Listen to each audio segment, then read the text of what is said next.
राष्ट्र की मांग उठाना ठीक नहीं, सीएम गहलोत। कोटा में कार्यकर्ता सम्मेलन में भाग लेने आए मुख्यमंत्री अशोक गहलोत ने बीजेपी सरकार, पीएम मोदी, आरएसएस और लोकसभा अध्यक्ष के साथ ही हड़ताली चिकित्सकों पर जमकर बरसे। उनके तेवर बेहद ही तीखे नजर आए। उन्होंने कहा कि राहुल गांधी की सदस्यता रद्द करने से साफ हो गया है, बीजेपी भारत जोड़ो यात्रा से बौखला गई है। सीएम अशोक गहलोत ने कहा कि हिंदुस्तान में हिंदू राष्ट्र की मांग उठना बेहद चिंता की बात है, क्योंकि ये हमें विखंडन की ओर ले जाएगा।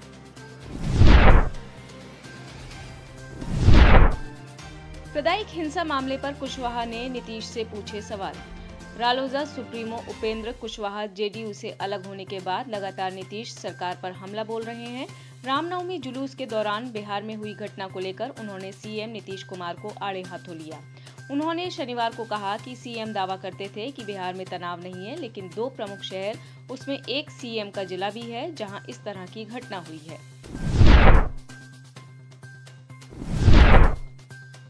पूर्णिया में बेकाबू ट्रक ने अलग अलग जगहों पर 4 को रौंदा। शुक्रवार की देर शाम एक तेज रफ्तार ट्रक ने 4 लोगों की जान ले ली। घटना पूर्णिया के रोटा थाना क्षेत्र की है। तेज रफ्तार ट्रक की चपेट में आने से 2 लोगों की मौत हो गई। इसके बाद ट्रक लेकर भाग रहे ड्राइवर ने रोटा बाजार में एक शख्स को कुचल दिया, फिर बस स्टैंड के पास चौथे व्यक्ति को भी अपनी चपेट में ले लिया। इस घटना में 4 की मौत हो गई।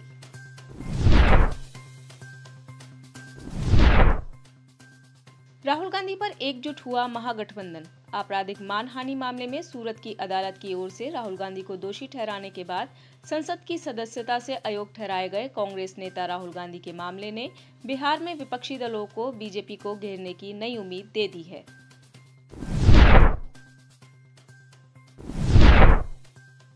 सुधांशु त्रिवेदी का सीएम केजरी पर पलटवार। राजधानी दिल्ली में बीजेपी के प्रवक्ता सुधांशु त्रिवेदी ने शनिवार को प्रेस कॉन्फ्रेंस कर विपक्ष पर करारा पलटवार किया है। दिल्ली के मुख्यमंत्री अरविंद केजरीवाल पर गुजरात हाईकोर्ट द्वारा जुर्माना लगाने के बाद से आम आदमी पार्टी नेताओं की ओर से दिए जा रहे बयानों को उन्होंने आड़े हाथों लिया।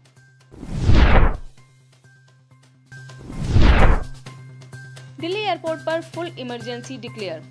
दिल्ली एयरपोर्ट पर शनिवार को पूर्ण आपातकाल घोषित किया गया। दुबई जाने वाली फेडेक्स एयरक्राफ्ट के टेक ऑफ के तुरंत बाद पक्षी से टकराने की वजह से दिल्ली एयरपोर्ट पर फुल इमरजेंसी डिक्लेयर किया गया। एयरपोर्ट के अधिकारियों ने ये जानकारी दी। इसके तहत एम्बुलेंस, फायर ब्रिगेड आदि को बुला लिया गया। जानकारी के मुताबिक फेडेक्स एयरक्राफ्ट उड़ान भरने के बाद एक चिड़िया से टकरा गई। इसकी वजह से इमरजेंसी लैंडिंग हुई।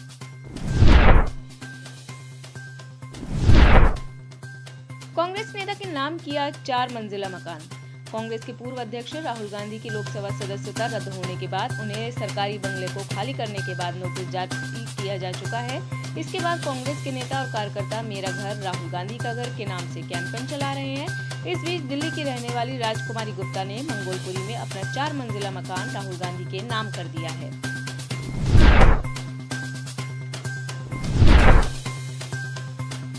मध्य प्रदेश को पहली वंदे भारत एक्सप्रेस ट्रेन की सौगात। मध्य प्रदेश की राजधानी भोपाल में प्रधानमंत्री नरेंद्र मोदी ने पहली वंदे भारत एक्सप्रेस ट्रेन को हरी झंडी दिखाई। वंदे भारत ट्रेन का लोकार्पण हाईटेक कमलापति रेलवे स्टेशन पर पीएम मोदी ने किया। पीएम मोदी ने कहा कि एमपी को पहली वंदे भारत ट्रेन मिली है, जो प्रदेश के लोगों को कई सुविधाएं देगी और क्षेत्र के विकास का माध्यम बनेगी।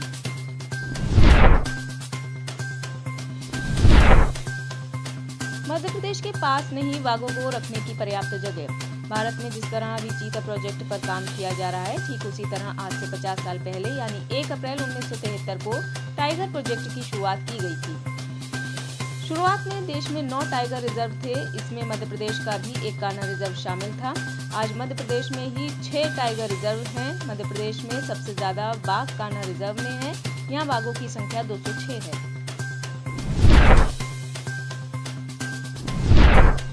मध्य प्रदेश में आज से बंद होंगे शराब के अहाते। मध्य प्रदेश के अंदर नई शराब नीति के तहत आज से प्रदेश के सारे अहाते अब सिर्फ इतिहास में ही दर्ज हो जाएंगे। मध्य प्रदेश की शिवराज सरकार ने नई शराब नीति के अंतर्गत प्रदेश में खुले में शराब पीने के स्थानों जैसे अहातों और ओपन बार पर पूर्ण रूप से प्रतिबंध लगा दिया है।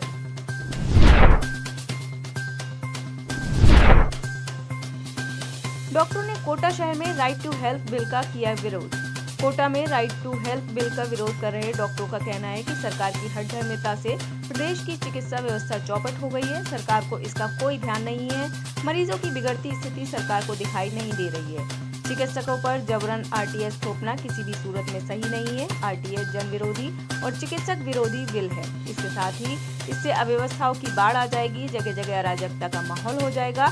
इसलिए सरकार को इसे वापस लेना ही चाहिए। यह विरोधी डॉक्टरों ने काले कपड़े पहनकर शहर में साइकिल चलाई और लोगों को आरटीएच की हकीकत बताई।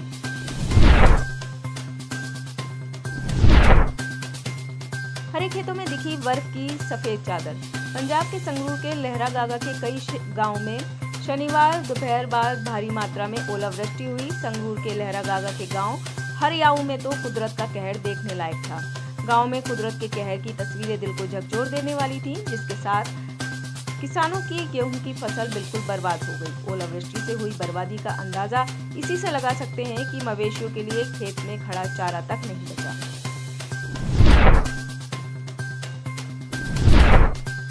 सिद्धू की रिहाई से पहले पत्नी का इमोशनल पोस्ट। कांग्रेस नेता नवजोत सिंह सिद्धू ने शनिवार को पटियाला जेल से रिहा हो गए। सिद्धू के रिहा होने से एक दिन पहले उनकी पत्नी नवजोत कौर ने अपने ट्विटर अकाउंट से किए 2 इमोशनल पोस्ट में लिखा है कि उन्होंने सिद्धू को सबक सिखाने के लिए भगवान से मौत मांगी थी। पंजाब के लिए उनके पति के प्यार ने उन्हें किसी भी लगाव के दायरे से बाहर कर दिया था।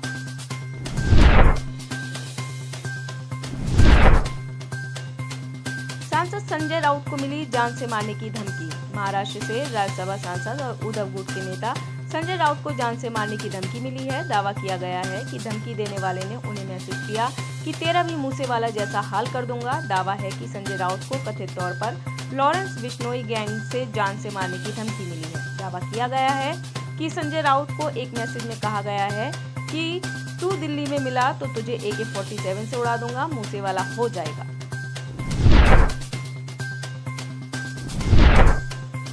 सरकार ने किया वीरभूमि परिक्रमा का ऐलान। महाराष्ट्र सरकार दिवंगत हिंदुत्व विचारक विनायक दामोदर सावरकर की जयंती के उपलक्ष्य में 21 मई से 28 मई के बीच वीरभूमि परिक्रमा का आयोजन करेगी।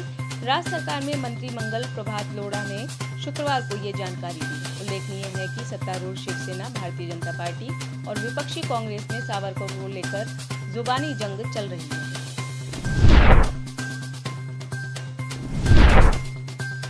भारत को नाटो से मिला ज्यादा एंगेजमेंट का ऑफर। अमेरिकी राजदूत जूलियन स्मिथ ने कहा कि अगर भारत चाहे तो नाटो के दरवाजे और ज्यादा जुड़ाव के लिए उसके लिए खुले हैं। नाटो पर और दक्षिण एशिया और भारत प्रशांत क्षेत्र के संबंधों को मजबूत करने को लेकर बोलते हुए जूलियन स्मिथ ने कहा कि अगर भारत को रुचि है तो उत्तर अटलांटिक संधि संगठन उसके साथ और ज्यादा जुड़ने के लिए तैयार है।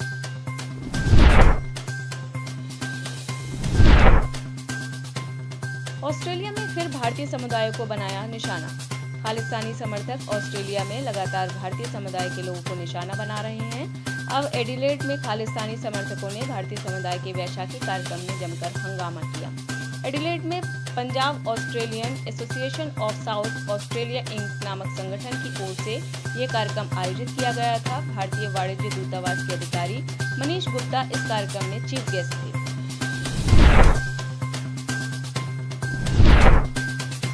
पाकिस्तान को अब मिलेगी चाइना से बिजली। भारतीय राज्य जम्मू कश्मीर के उत्तरी हिस्से से होकर गुजर रहे चाइना पाक इकोनॉमिक कॉरिडोर में चीनी सरकार जमकर निवेश कर रही है। प्रोजेक्ट के तहत ही उसने पाक के थारपारकर में 2 पावर प्लांट तैयार करवाए हैं। इन पावर प्लांट का पाकिस्तानी प्रधानमंत्री शहबाज शरीफ ने उद्घाटन किया है।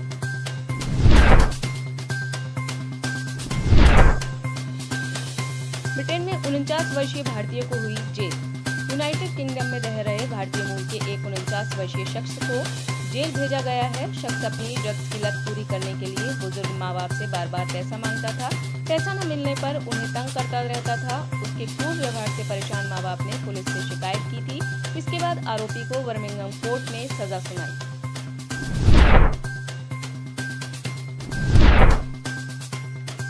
भारतीय सीमा तक 4 लेन हाईवे बनवा रहा चीन। भारत को चारों तरफ से घेरने की कोशिश में लगे चीन की एक और करतूत उजागर हुई है। चीन भारत के पड़ोसी देश नेपाल में 4 लेन सड़क बनवा रहा है। विकास के नाम पर शुरू किया गया यह इंफ्रास्ट्रक्चर वर्क भारत के लिए चिंता का विषय है, क्योंकि यह सड़क बिहार के सीमावर्ती इलाकों तक होगी और इसका इस्तेमाल बाद में भारत के खिलाफ किया जा सकता है। आप इस खबर के बारे में क्या सोचते हैं, हमें कमेंट सेक्शन में बताएं। साथ ही ब्रह्मास्त्र न्यूज को सब्सक्राइब और शेयर भी जरूर करें।